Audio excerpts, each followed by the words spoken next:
All right, well, let's take a walk, I would normally say, but I'm sitting here again this time around.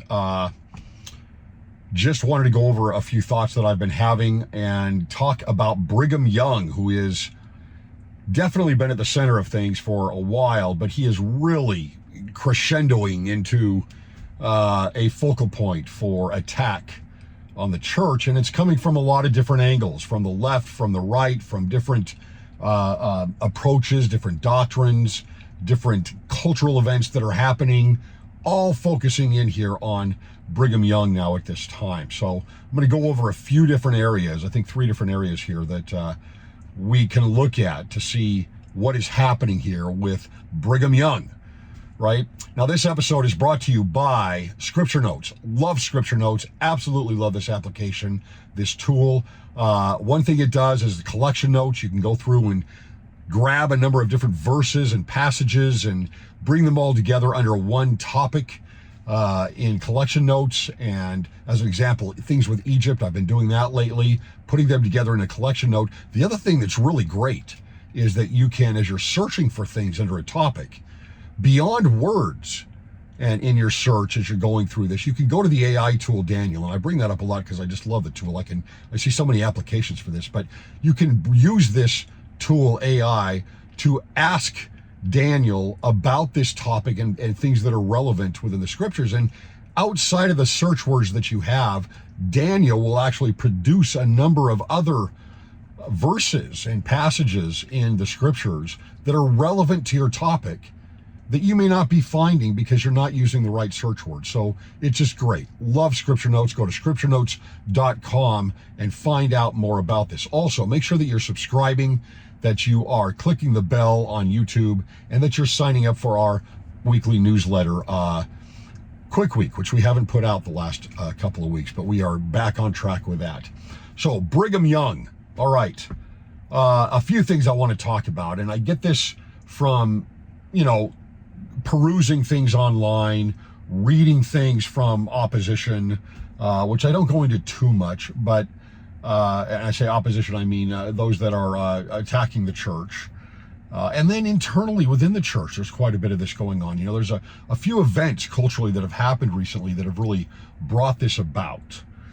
First and foremost is the Black Lives Matter movement, where you had students and others that were wanting to do things as far as take down the statue of Brigham Young on campus at Brigham Young University, changing the name of the university because of Brigham Young's approach to blacks and the priesthood, and comments that he's had on race.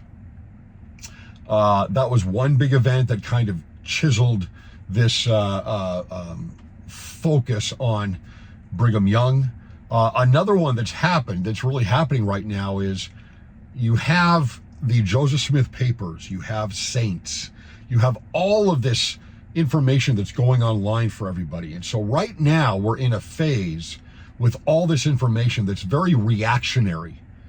And you can think about this, right? What I try to do when I think about these things is step back a little bit and look at how these things happen in other scenarios. And this is simply a system, a process. There are parallels to this, where you have all this information come out and then you have a reaction to this that is sometimes very knee-jerk, right? And because these things haven't settled in us yet, we haven't really understood this. This is new information and even little details of history that we try to put puzzles together, and so we get a reactionary view of these things. And so this is, I think, what we're doing. I've said this, used this analogy before, but Shrek, right? He talks about himself as an ogre, and hey, ogres are like onions and they have layers. And so when you pull back the first layer of the onion, and it's not any longer the same looking onion that you had before, the reaction is, well, this onion isn't the onion, right? It's something different. And what I try to explain to people is, because I've been through this process several times, and I think you have to look at it this way, is that there are still more layers to the onion, right? There's still more layers, and not just one.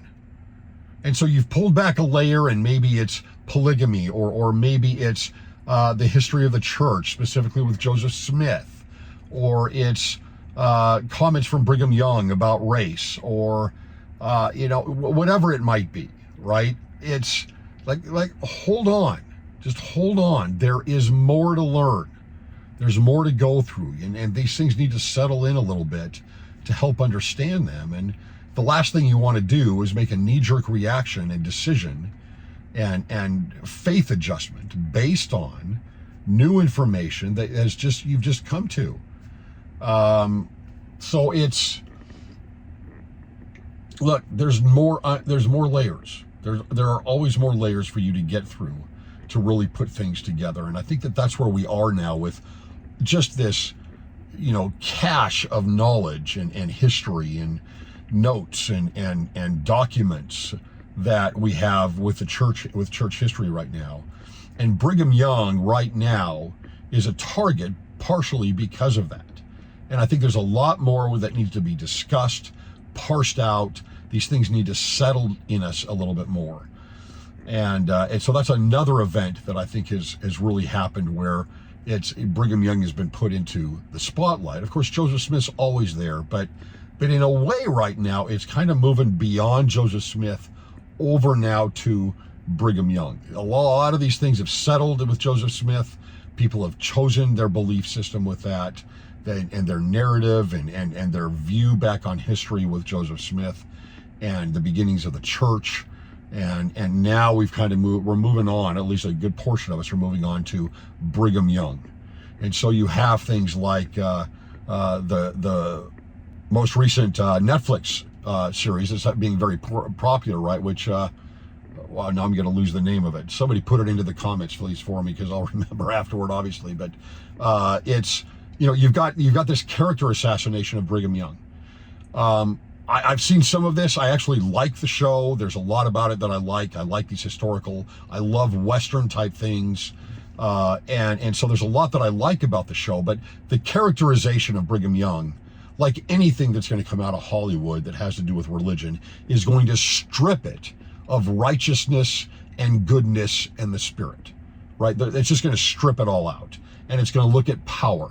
That's what it looks at. And so basically, Brigham Young is a power monger, and that's just a manifestation of what several LDS and non-LDS advisors to those that are making the show are bringing up and talking about with Brigham Young. They don't like Brigham Young, right? They don't like him. And you know what?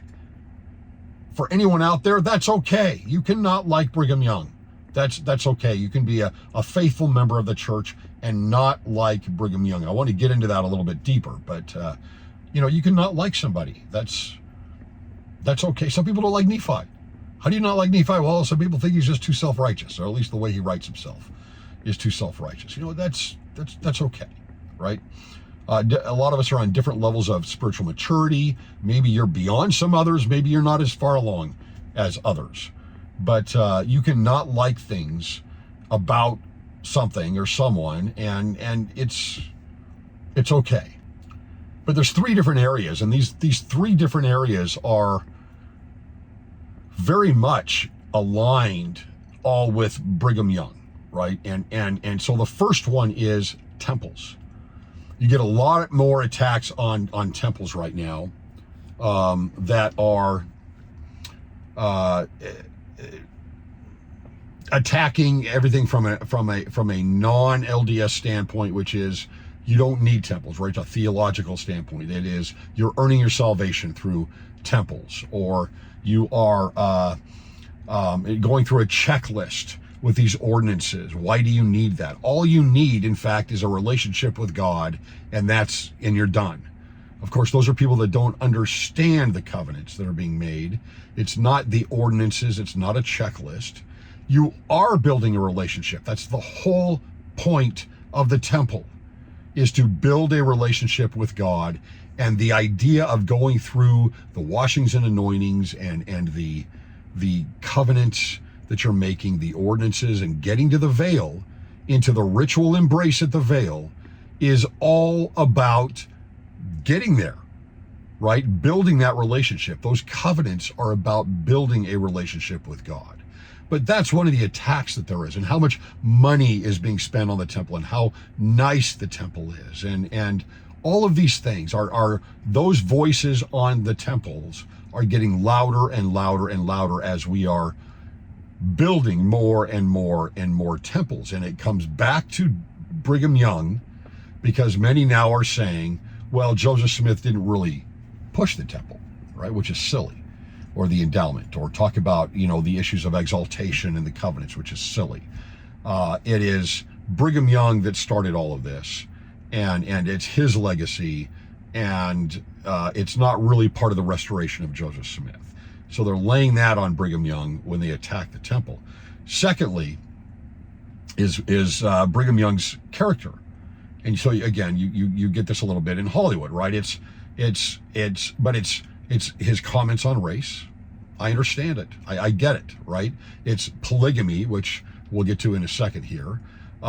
It's his rough way of talking, right? He's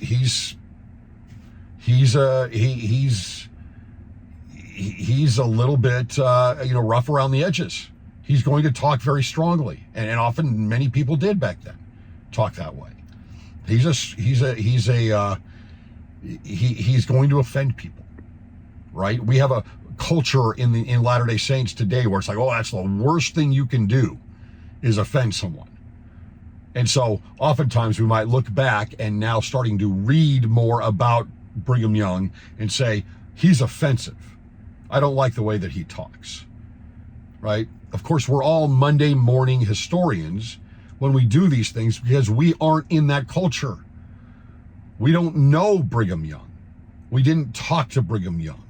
We didn't benefit from his sacrifice and his inspiration and the work that he did with the early saints, right? So that's something else, right? Or anything else that has to do with Brigham Young, where he was very strong, a strong opinionated person, and kind of the Moses. Maybe Moses was the same way. Maybe he had to be to accomplish what he had to accomplish. I don't know, right? The third place that I think we see this now is, and I do not want to bring this up, but it's part of this thought, is with polygamy, right? And so I want to address this because I don't think I've ever had a stronger pushback on things than with those who don't believe that Joseph Smith practiced polygamy. All right. I want to preface this with, okay, if that is where your research has taken you and that's where you're at, okay, right? That's not my issue, right? This isn't an argument. Let me make it very clear about whether or not Joseph Smith practiced polygamy. Okay. I disagree with those that deny that. Okay. But this is not an argument for that. Please understand that when you make your comments. Okay. The point is that those that do deny Joseph Smith practiced polygamy put it all on Brigham Young. And for the most part, not everyone, right, are going to character assassinate Brigham Young because they don't believe that it came from God, and they don't believe it came from Joseph Smith. And so therefore, Brigham Young is a scoundrel. That's almost always what I'll see. Not everyone, I'm being clear, not everyone, but Joseph Smith or Brigham Young was a scoundrel who wanted to commit adultery and let his lust overtake him. And, was for some people, it was happy to see Joseph Smith expire so that he can move forward with polygamy. Now, whether or not Joseph Smith had polygamy, right, or practiced polygamy is beside the point. The point is, it undermines the inspiration and the calling and the mantle of Brigham Young as a prophet. There's no way around that. And yes, the argument comes back that he, God works through, sinful men. And sure, I believe that. I believe that's true. And that this portion of it, Brigham Young really had off. But you're going to end up with a number of people that are going to have a harder and harder time with prophetic succession from Joseph Smith to President Nelson. And I think that most people would agree with me with that.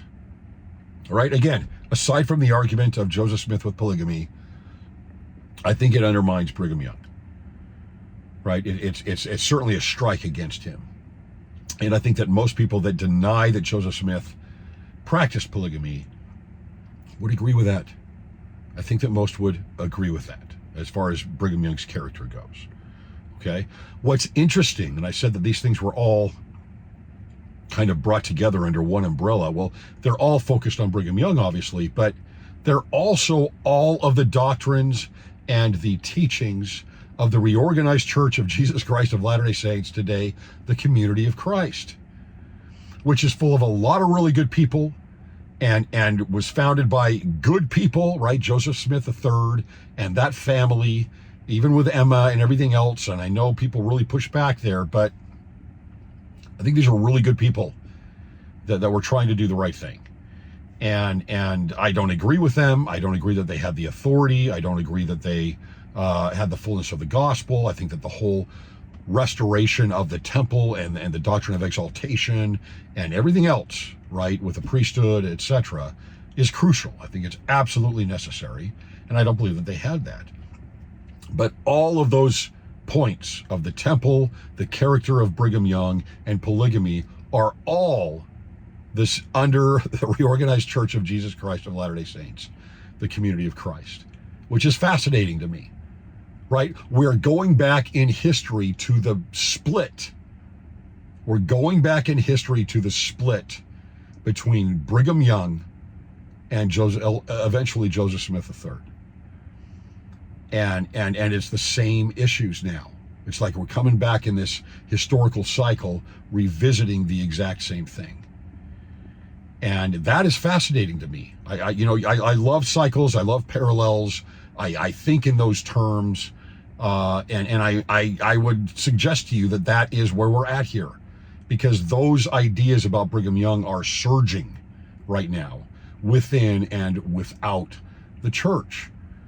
And so for me, as a faithful Latter-day Saint, or whatever you want to call me, I